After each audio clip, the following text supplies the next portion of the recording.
Good morning all of you. I am Kritika Khangarot. मैं आपको zoology पढ़ाऊँगी जिसमें हमारे 3 पेपर्स हैं बीएससी सेकेंड ईयर में। नंबर फर्स्ट पेपर हमारा है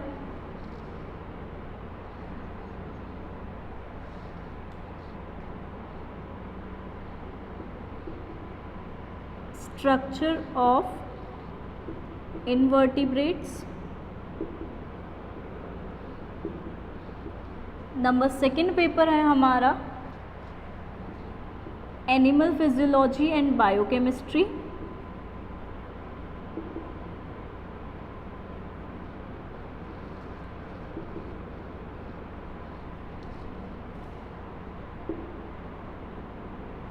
और नंबर थर्ड पेपर है हमारा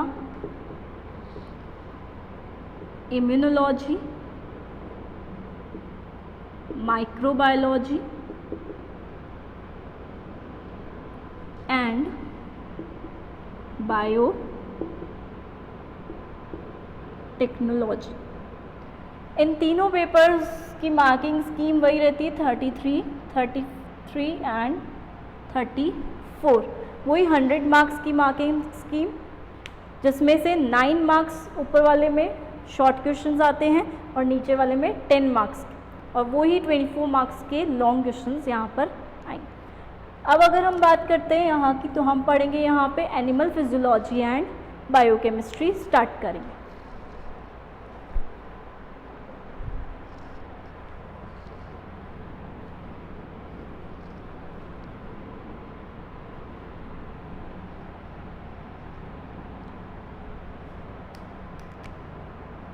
पेपर सेकंड है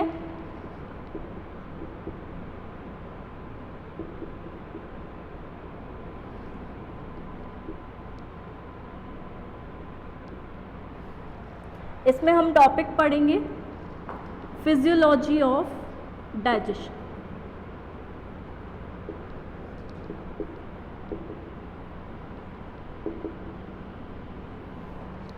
पाचन की कार्य की कि पाचन किस तरह से कार्य करता है, किस तरह से पाचन हमारे शरीर में होता है और कैसे हम फूड स्टफ्स जो भी खाद्य पदार्थ होते हैं उनको हम कैसे देखते हैं कि वो छोटे छोटे टुकड़ों में डिवाइड हो रहे हैं और किस तरह से वो अपने आप को मल्टीप्लाई कर रहे हैं। अगर हम बात करें इस बुक की तो इसमें भी अगेन 3 सेक्शंस में डिवाइडेड है, section A, section B and section C. Section A and section B almost पूरा फिजियोलॉजी पे रिलेटेड है, लेकिन सेक्शन सी हमारा बायोकेमिस्ट्री से रिलेटेड है जिसके अंदर हम बायोमॉलिक्यूल्स के बारे में स्टडी करेंगे। सबसे पहले अगर हम फिजियोलॉजी ऑफ डाइजेशन की बात करते हैं तो पाचन होता क्या है?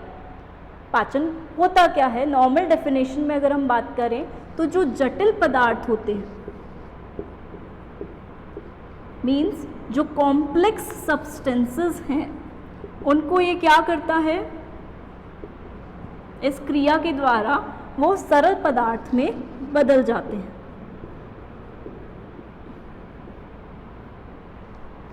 सिंपल सब्सटेंसेस में चेंज हो जाते हैं। इसी को हम बोलते हैं पाचन या डाइजेशन कि जो हमारी बॉडी के अंदर होता है।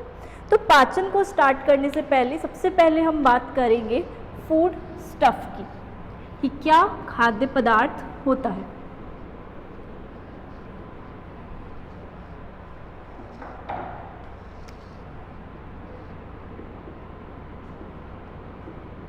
खाद्य पदार्थ या फिर फूड स्टफ। क्या होता है भोजन?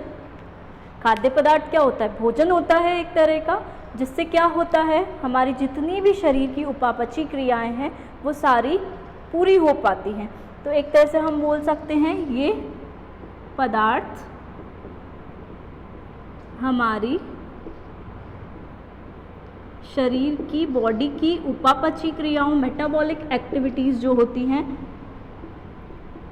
उपापचय क्रियाओं को संपन्न करते हैं। ठीक है, यही हमारे फूड स्टफ्स होते हैं। अब सेकंड पॉइंट पे अगर हम बात करें तो फूड स्टफ जो हमारे खाद्य पदार्थ हैं, इनकी कोई इम्पोर्टेंस भी होती होगी, इनका कोई महत्व भी होता होगा। तो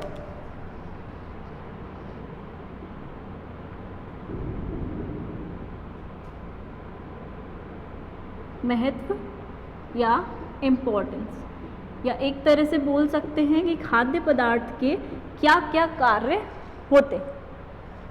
नंबर फर्स्ट अगर हम बात करें तो खाद्य पदार्थ ईंधन की तरह कार्य करता है, मीन्स फ्यूल की तरह कार्य करके क्या प्रोवाइड कराता है, हमें ऊर्जा या एनर्जी प्रदान करता है। सेकेंडली अगर हम बात करें जीव द्रव्य, दैट मीन्स प्रोटोप्लाज्म जो होता है उसका भी निर्माण, उसको भी फॉर्म करने में ये हेल्प करता है। थर्डली अगर हम बात करें तो स्वास्थ्य, दैट मीन्स हेल्थ, हमारे स्वास्थ्य को बरकरार रखता है। अगर हम अच्छा भोजन लेंगे तो हम बहुत स्वस्थ रहेंगे और हमारा जो भी मेटाबॉलिक एक्टिविटीज़ है, उपापचयी क्रियाएं, वो बहुत अच्छे से कंप्लीट हो पाएंगी। नेक्स्ट, उत्तक व कोशिकाओं की मरम्मत।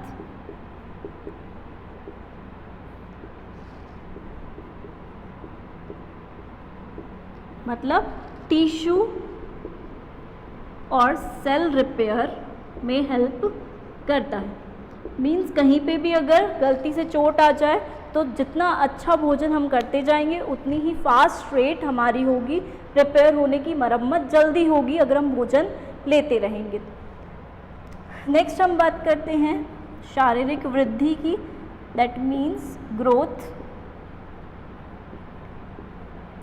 भोजन के कारण हमारी शारीरिक वृद्धि भी होती है और उस वृद्धि के लिए भोजन क्या करता है, एक तरह से पूर्ववर्ती पदार्थ जो होते हैं वो क्या करता है, प्रोवाइड कराता है। जैसे हम बोल सकते हैं प्रीकर्सर मॉलिक्यूल्स को प्रोवाइड कराता है, पूर्ववर्ती, जिनसे आगे जाकर कुछ अच्छे कॉम्प्लेक्स प्रोटीन्स का निर्माण हो सकता है। नेक्स्ट हम बात करते हैं आवश्यक तत्व, एसेंशियल एलिमेंट्स। एसेंशियल एलिमेंट्स को भी ये प्रोवाइड कराता है, जिसको हम बोल सकते हैं एग्जाम्पल के तौर पर विटामिन भी एक तरह का एसेंशियल एलिमेंट है जो फूड के थ्रू हम लेते हैं। कुछ विटामिन होते हैं जो बॉडी के बाहर ही हमें मिलते हैं, बॉडी के अंदर बनते ही नहीं हैं, और कुछ ऐसे होते हैं जो प्लांट से हमें मिलते हैं तो वो हमें बाहर से अंदर लेने पड़ते हैं। नेक्स्ट हम बात करते हैं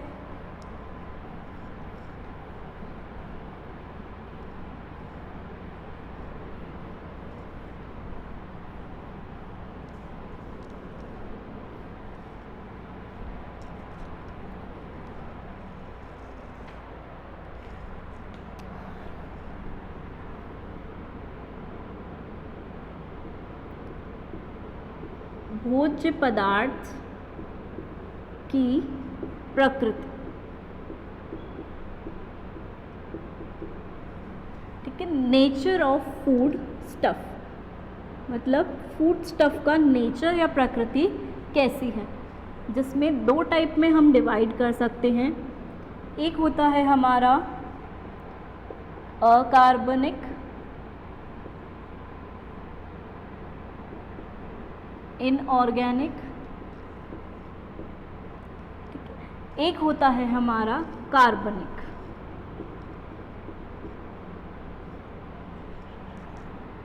ऑर्गेनिक। कार्बनिक में कौन कौन से आएंगे, कार्बोहाइड्रेट्स आएंगे,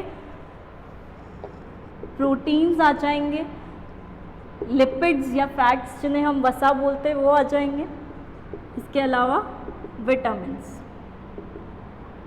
ऐसे ही हम अकार्बनिक की बात करेंगे तो यहाँ पे आएगा मिनरल्स, और वाटर दैट इज़ H2O। ये सारे मिलकर हमारे भोज्य पदार्थ का नेचर बताते हैं कि दो टाइप के नेचर हो सकते हैं फूड स्टफ। नेक्स्ट अगर हम बात करें तो हम इन भोज्य पदार्थों को थोड़ा सा पढ़ेंगे कि ये क्या होते हैं, कैसे बॉन्ड्स प्रेजेंट होते हैं, किससे बनते हैं, थोड़ा बहुत डिटेल में हम पढ़ेंगे। सबसे पहली अगर हम बात करते हैं कार्बोहाइड्रेट्स की,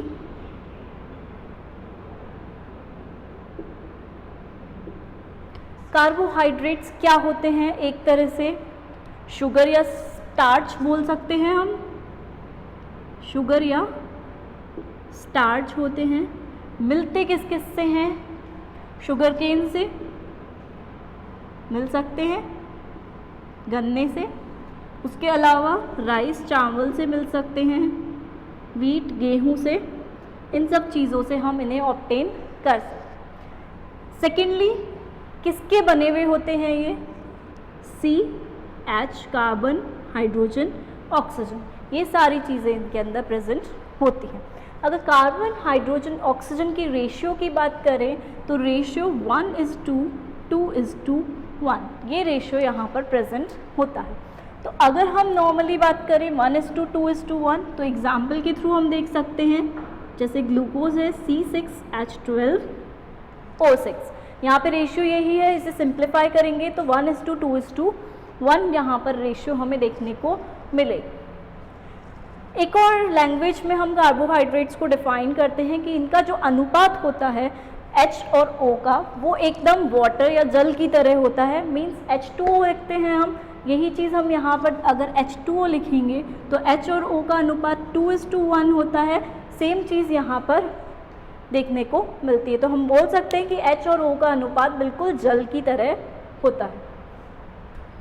नेक्स्ट मूल अनुपाती सूत्र की अगर हम बात करें या फिर हम बोल सकते हैं empirical formula,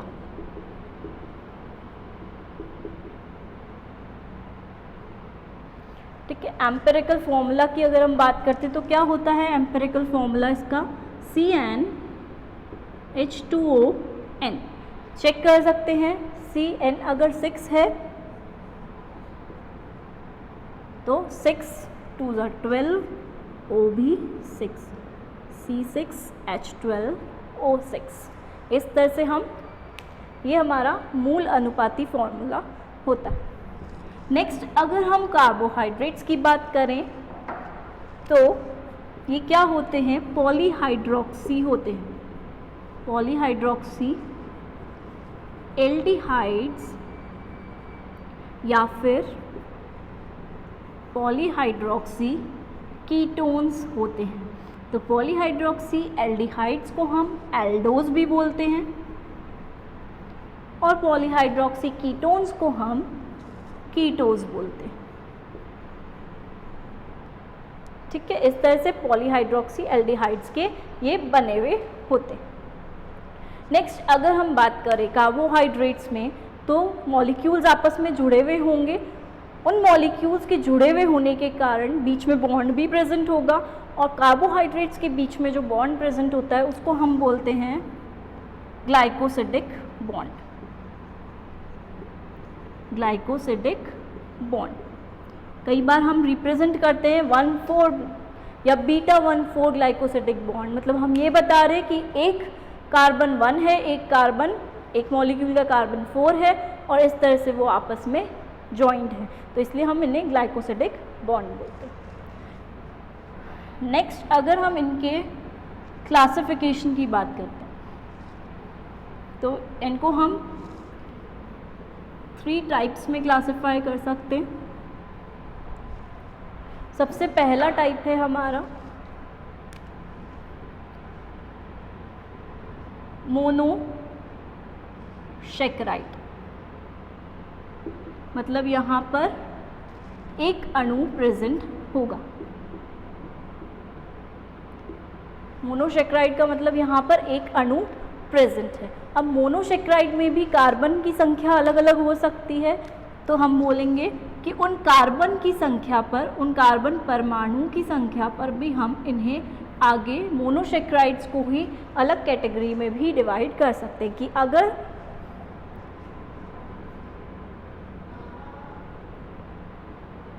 three carbon present है तो उनको हम क्या बोलेंगे, 3 कार्बन अगर प्रेजेंट है तो उनको हम बोलेंगे ट्रायोज, 4 कार्बन प्रेजेंट है तो टेट्रोज, 5 कार्बन अगर प्रेजेंट है तो पेंटोज, 6 कार्बन अगर प्रेजेंट है तो हेक्सोज, और इसी तरह से फर्दर हम जाते जाएंगे। 7 कार्बन है तो हेप्टोज। इस तरह से आगे कार्बन की संख्या के बेसिस पर हमने यहाँ पर इन्हें डिवाइड किया है। तो अगर एग्जाम्पल की बात करें तो ट्रायोज का एग्जाम्पल क्या हो सकता है, ग्लिसरॉल्डिहाइड 3 कार्बन है। टेट्रोज का एग्जाम्पल क्या हो सकता है, एरिथ्रुलोज। पेंटोज का example ribose 3 carbon. 6 carbon hexose का एग्जाम्पल ग्लूकोज। ऐसे ही 7 कार्बन होगा तो सीडो हेप्टेलोज। इस तरह से हम आगे फर्दर डिविजन्स कर सकते हैं। सेकेंडली हम बात करें मोनोसेक्राइड में तो हमने बात की एक अणु। अब हमारा आएगा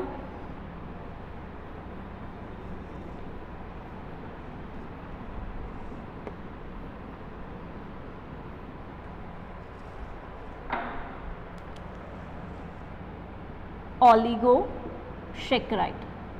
दिस इज सेकेंड टाइप।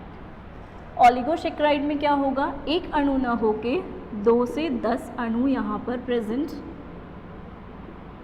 एक अणु ना होकर 2 से 10 अणु यहाँ पर प्रेजेंट हो सकते हैं। ठीक है, बीच में जो बॉन्ड्स होंगे उनको हम क्या बोलेंगे, ग्लाइकोसिडिक बॉन्ड। किस कार्बन से अटैच कर रहा है उस कार्बन के बेसिस पर हम उसे नंबरिंग भी दे देते हैं। तो अगर हम 2 से 10 अणु की बात कर रहे हैं यहाँ पर, तो अगर 2 अणु प्रेजेंट होंगे तो हम क्या बोलेंगे उसे,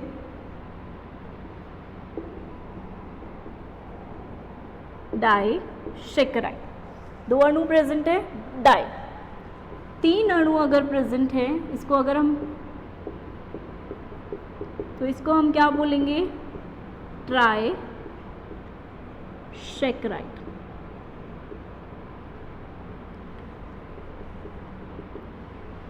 4 अणु,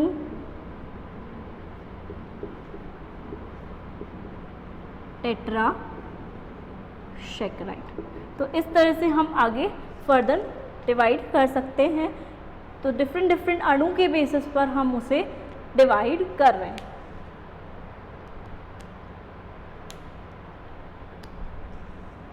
अगर डाइसेक्राइड है, 2 अणु प्रेजेंट है, तो हम इसका एग्जाम्पल दे सकते हैं, माल्टोज, सुक्रोज। ठीक है, ये सारे हो सकते हैं। अगर ट्राइसेक्राइड है, 3 अणु प्रेजेंट है, तो ये क्या हो सकता है, इसका एग्जाम्पल रेफिनोज। अगर टेट्रासेक्राइड है तो इसका एग्जाम्पल हो सकता है स्कॉडोज। अगर पेंटासेक्राइड है तो इस तरह से आगे वर्बेस्कोज। ऐसे एग्जाम्पल्स हम देख सकते हैं। ठीक है, थर्ड हमारा टाइप आता है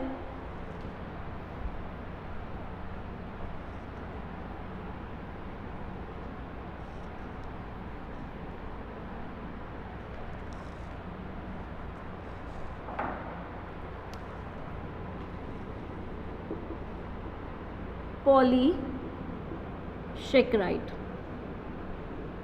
जिसका मतलब है यहाँ पर 10 या 10 से ज़्यादा अणु प्रेजेंट रहेंगे। ऑलमोस्ट हम यही बोलेंगे, 10 से ज़्यादा अणु यहाँ पर प्रेजेंट होंगे, पॉलीसेक्राइड्स। पॉलीसेक्राइड्स को भी हम 2 पार्ट्स में डिवाइड 2 भाग में डाल सकते हैं, जिसमें फर्स्ट आएगा होमोसेक्राइड और दूसरा हेटेरोसेक्राइड।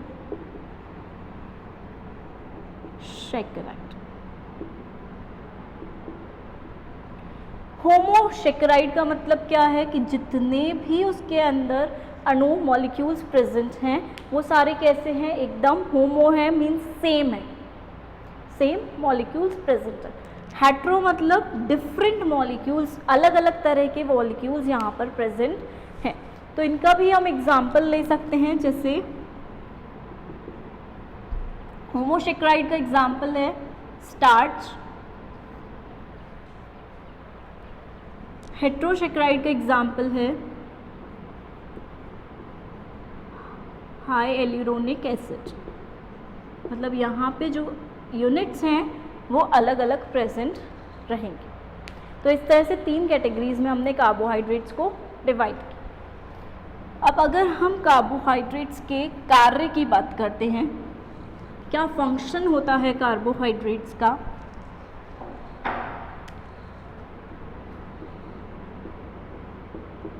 तो नंबर फर्स्ट सबसे एसेंशियल है, ऊर्जा प्रदान करते हैं कार्बोहाइड्रेट्स, हमें एनर्जी देते हैं बहुत ज़्यादा। दूसरा कार्य कार्बन ढांचा या हम बोल सकते हैं कार्बन स्केलेटन प्रोवाइड करते हैं। कार्बोहाइड्रेट्स में क्योंकि कार्बन है बहुत अच्छे अमाउंट में, तो कार्बन स्केलेटन प्रोवाइड कराएंगे, जिससे आगे जाकर हम उसे यूज़ कर सके और दूसरी चीज़ों के लिए। नेक्स्ट चलते हैं हम प्रोटीन्स।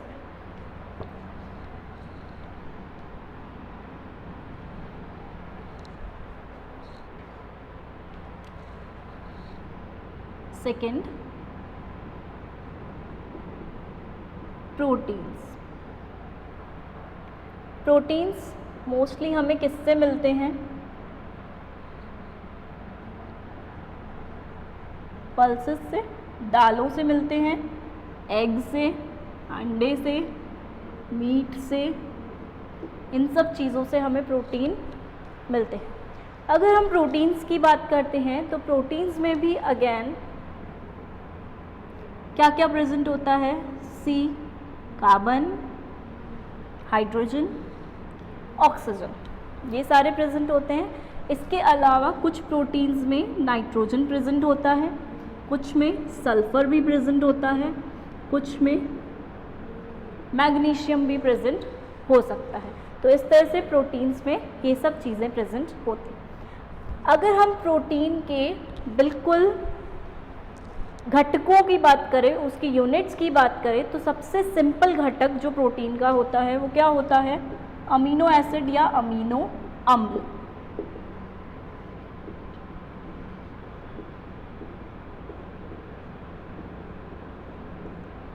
अमीनो एसिड या फिर अमीनो अम्ल, और ये अमीनो अम्ल ही मिलकर क्या होते हैं, प्रोटीन का निर्माण कराते हैं। मतलब हम बोल सकते हैं कि प्रोटीन्स क्या है, एक तरह से अमीनो अम्ल के बहुलक हैं, पॉलीमर्स हैं अमीनो एसिड के, पॉलीमर्स ऑफ अमीनो एसिड, या फिर हम बोल सकते हैं बहुलक। ठीक है, जो एक दूसरे से ज्वाइन करके क्या कर रहे हैं, एक स्ट्रेट चेन बना रहे हैं, कॉइल्ड भी हो सकते हैं। अब अगर हम इनके बीच के बॉन्ड की बात करें तो हम कौन से बॉन्ड्स प्रेजेंट होते हैं अमीनो एसिड्स के बीच में, peptide bonds, peptide bonds present होते हैं।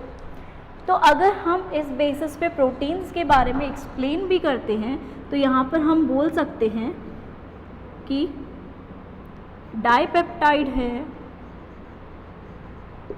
डाइपेप्टाइड 2, तो मतलब क्या है, 2 अमीनो एसिड यहाँ पर प्रेजेंट। ट्राइपेप्टाइड है मतलब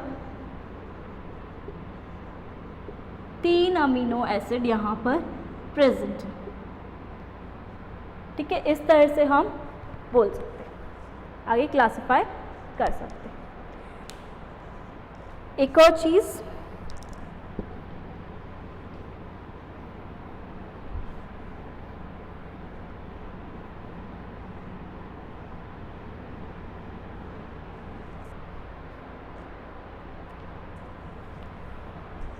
अमीनो एसिड के स्ट्रक्चर की अगर हम बात करते हैं तो अमीनो एसिड के एक कॉर्नर की तरफ तो COOH ग्रुप प्रेजेंट होता है, जिसे हम बोलते हैं कार्बोक्सिल ग्रुप या कार्बोक्सिल समूह। एक तरफ NH3 प्रेजेंट होता है, जिसे हम बोलते हैं अमीनो ग्रुप या अमीनो समूह। तो इस तरह से दो ग्रुप्स यहाँ पर प्रेजेंट होते हैं।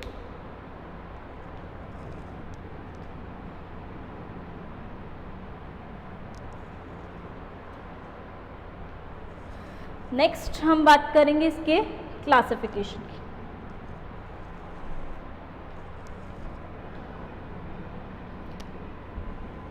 इसको भी, प्रोटीन्स को भी 3 ग्रुप्स में क्लासिफाई किया जा सकता है।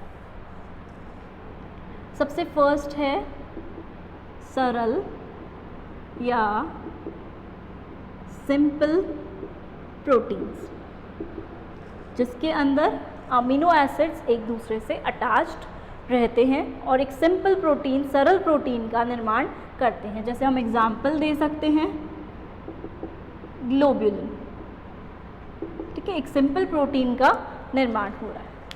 सेकेंडली हम बात करते हैं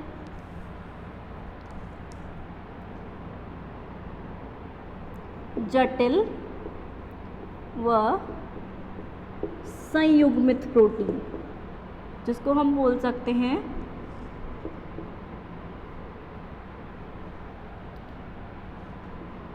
कॉम्प्लेक्स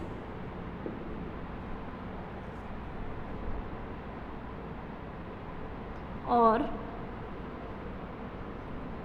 कॉन्जुगेटेड प्रोटीन। मीन्स जटिल और संयुग्मित का मतलब क्या हुआ कि यहाँ पर जटिल है, कॉम्प्लेक्स है, थोड़ा सा टिपिकल है, मतलब सरल से थोड़ा सा हार्ड है। यहाँ पर अमीनो एसिड तो प्रेजेंट होंगे ही सही, लेकिन उसके साथ साथ यहाँ पे और क्या प्रेजेंट है, प्रोस्थेटिक ग्रुप प्रेजेंट होते हैं। प्रोस्थेटिक ग्रुप या प्रोस्थेटिक समूह हम बोल सकते हैं, वो भी प्रेजेंट होते हैं अमीनो एसिड के साथ साथ। तो इसलिए हम उन्हें जटिल व संयुग्मित बोलते हैं। जैसे अगर हम बोले एग्जाम्पल के तौर पर न्यूक्लियोप्रोटीन्स, मतलब अमीनो एसिड तो हैं ही, उसके साथ एक न्यूक्लियो भी प्रोस्थेटिक ग्रुप यहाँ पर प्रेजेंट है। तो इसका एग्जाम्पल हम दे सकते हैं हिस्टोन। ऐसे ही सेकेंडली हम बात करते हैं फॉस्फोप्रोटीन्स। फॉस्फोप्रोटीन्स तो यहाँ पर क्या है, एक फॉस्फेट ग्रुप यहाँ पर प्रेजेंट है। तो इसका एग्जाम्पल हम देख सकते हैं कैसीन को। ऐसे है क्रोमोप्रोटीन्स। क्रोमो मतलब क्या होता है, कलर। क्रोमोप्रोटीन्स में हम बोल सकते हैं हीमोग्लोबिन को, हीमोसाइनिन हो गया। जितने भी कलर्ड कंपोनेंट्स इसके साथ प्रोटीन के साथ प्रेजेंट होंगे तो हम उसको बोलेंगे क्रोमोप्रोटीन्स। इसका एक और एग्जाम्पल हम देख सकते हैं मेटेलोप्रोटीन्स, मतलब कुछ मेटल इससे अटैच्ड है, इसलिए हम उसको बोल रहे हैं मेटेलोप्रोटीन्स। टायरोसिन एग्जाम्पल, ठीक है। इस तरह से और एग्जाम्पल अगर हम देखें तो लिपोप्रोटीन्स, इतना काफ़ी है, ठीक है, मेटेलोप्रोटीन्स।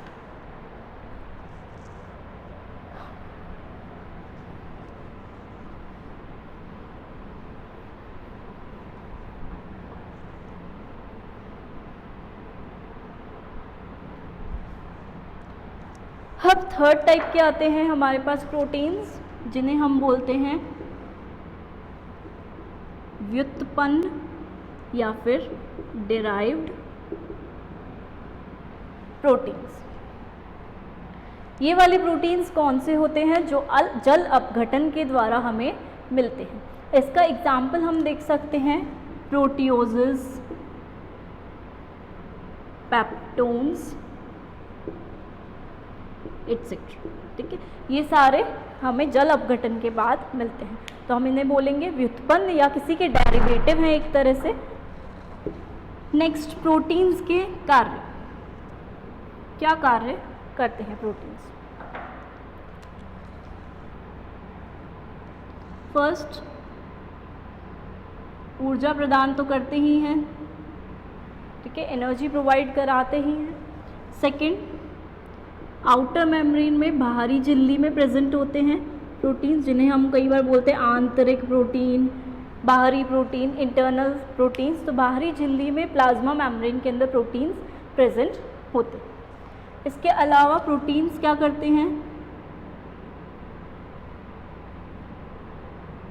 अगर कार्बोहाइड्रेट्स नहीं होंगे तो प्रोटीन्स एक बहुत अच्छा सोर्स होता है मसल्स को डेवलप करने के लिए। तो मस्कुलर डेवलपमेंट के लिए या शारीरिक वृद्धि के लिए भी प्रोटीन्स की आवश्यकता होती है, शारीरिक वृद्धि के लिए। नेक्स्ट हम बात करते हैं लिपिड्स की।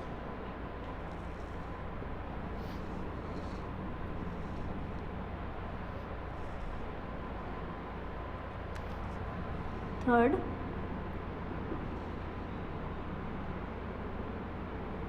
लिपिड्स, या फिर हम इन्हें वसा भी बोल सकते हैं।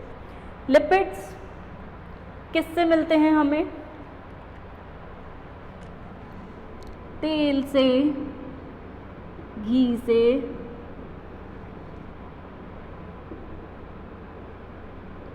ठीक है, सूखे मेवे जो होते हैं, ड्राई फ्रूट से हमें मिलते हैं,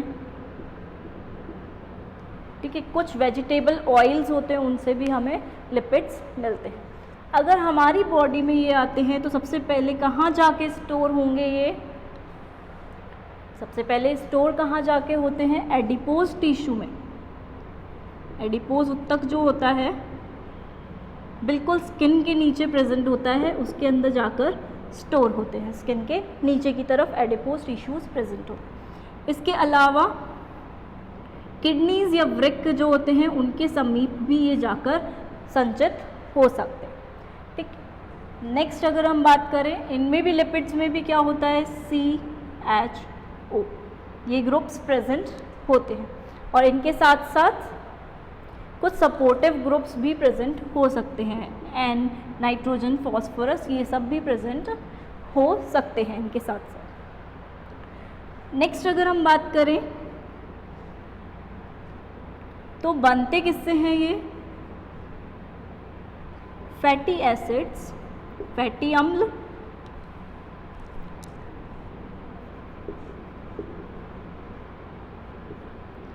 प्लस ग्लिसरॉल, इन दोनों के कॉम्बिनेशन से ये बनते हैं। फैटी एसिड्स को हम वसीय अम्ल भी कह सकते हैं।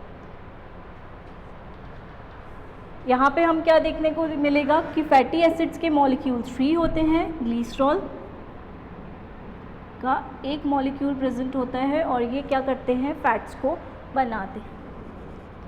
ट्राइग्लिसराइड्स भी इनका नाम होता है, इनको हम ट्राइग्लिसराइड्स के नाम से भी जान सकते हैं।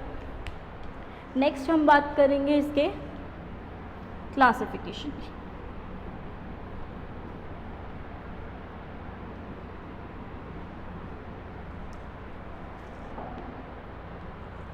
क्लासिफिकेशन वही प्रोटीन्स की तरह यहाँ पर भी होते हैं, ठीक है। फर्स्ट टाइप होता है सरल या सिंपल फैट्स, सिंपल लिपिड्स, जिसके अंदर हम क्या देखते हैं? एग्जाम्पल में वैक्स वगैरह जो होते हैं, तेल से जो मिलते हैं, ये सारे हमारे सिंपल लिपिड्स में आते हैं। मींस लिपिड्स जैसे नॉर्मली फॉर्म हो रहे हैं उसी तरह से ये फॉर्म होते हैं। अच्छा, सेकंड की अगर हम बात करें, सेकंड क्या था हमारा वहाँ पे प्रोटीन्स में? जटिल,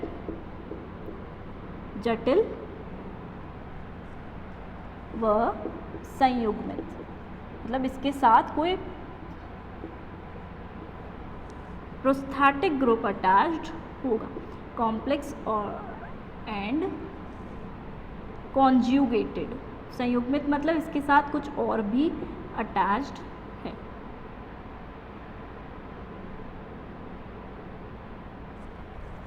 ठीक है, तो यहाँ पर लिपिड्स तो प्रेजेंट ही हैं, उनके साथ एक प्रोस्थेटिक समूह भी अटैच्ड है, इसलिए हम उसको बोल रहे हैं संयुग्मित, कि कुछ ना कुछ उसके साथ संयुग्मित है। अगर हम इसके एग्जाम्पल्स की बात करते हैं तो हम बोल सकते हैं कि फॉस्फोलिपिड्स,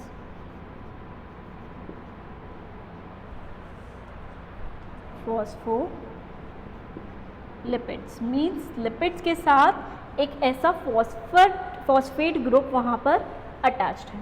फॉस्फेट ग्रुप, इसका एग्जाम्पल सिफेलिन, लेसिथिन। ठीक है, इसके अलावा हम इसका और एग्जाम्पल देख सकते हैं, सल्फोलिपिड्स मीन्स सल्फर ग्रुप अटैच्ड है, कोई क्रोम, ऐसे ही कोई कलरिंग कुछ एजेंट होगा तो हम क्रोमोलिपिड्स बोल सकते हैं। ठीक है, मीन्स कोई कलरिंग प्रोस्थेटिक ग्रुप वहाँ पर अटैच्ड है। क्रोमा मीन्स कलर होता है। ठीक है, इसी तरह से अब हम आते हैं थर्ड टाइप पे।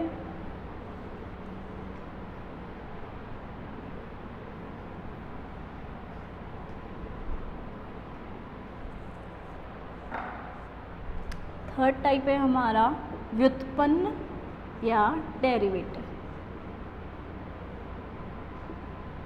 या फिर डेरिवेटिव। ठीक है, यहाँ पे ये भी अगेन वही लिपिड्स हैं जो जल अपघटन के द्वारा हमें मिलते हैं। मीन्स सरल का अगर जल अपघटन होगा तो हमें मिलेंगे व्युत्पन्न, जटिल वालों का जल अपघटन होगा तो हमें मिलेंगे व्युत्पन्न। तो इस तरह से हम इन्हें बोलेंगे व्युत्पन्न लिपिड्स या डेरिवेटिव्स। अब अगर हम बात करते हैं लिपिड्स के कार्य की, लिपिड्स के क्या क्या कार्य हो सकते हैं। सबसे पहला, ऊर्जा प्रदान करते हैं, ऊर्जा प्रदान करते हैं। सेकेंड, सिफेलिन अभी हमने पढ़ा फॉस्फोलिपिड था। ठीक है, तो सिफेलिन का कार्य क्या होता है, रक्त स्कंदन क्रिया को प्रारंभ करना, जो ब्लड क्लॉटिंग एक्टिविटी है उसको वो प्रारंभ करता है। तो एक तरह से ये इनिशिएटर है, स्टार्टिंग एजेंट है, जिसके कारण आगे जाकर रक्त स्कंदन प्रारंभ हो सकता है। वही बाहरी आवरण में या प्लाज्मा झिल्ली में प्रेजेंट होते हैं।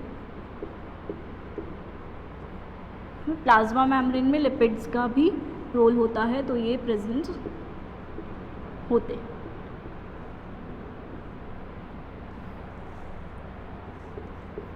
ताप नियंत्रण करते हैं,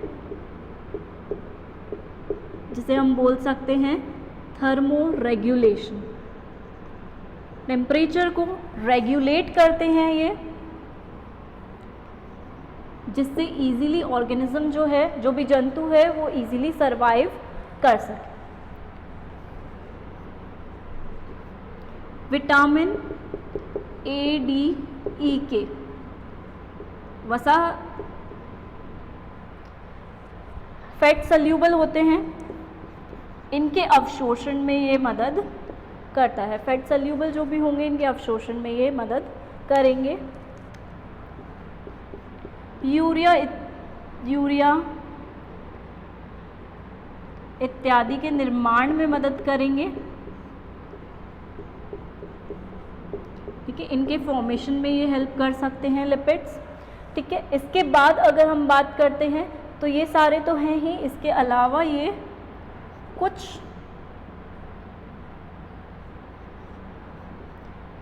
सब्सटेंसेस को अवशोषित एब्जॉर्ब करने में हेल्प करते हैं और संश्लेषण में भी हेल्प कर सकते हैं। तो ये सारे हमारे फंक्शंस हैं लिपिड्स के।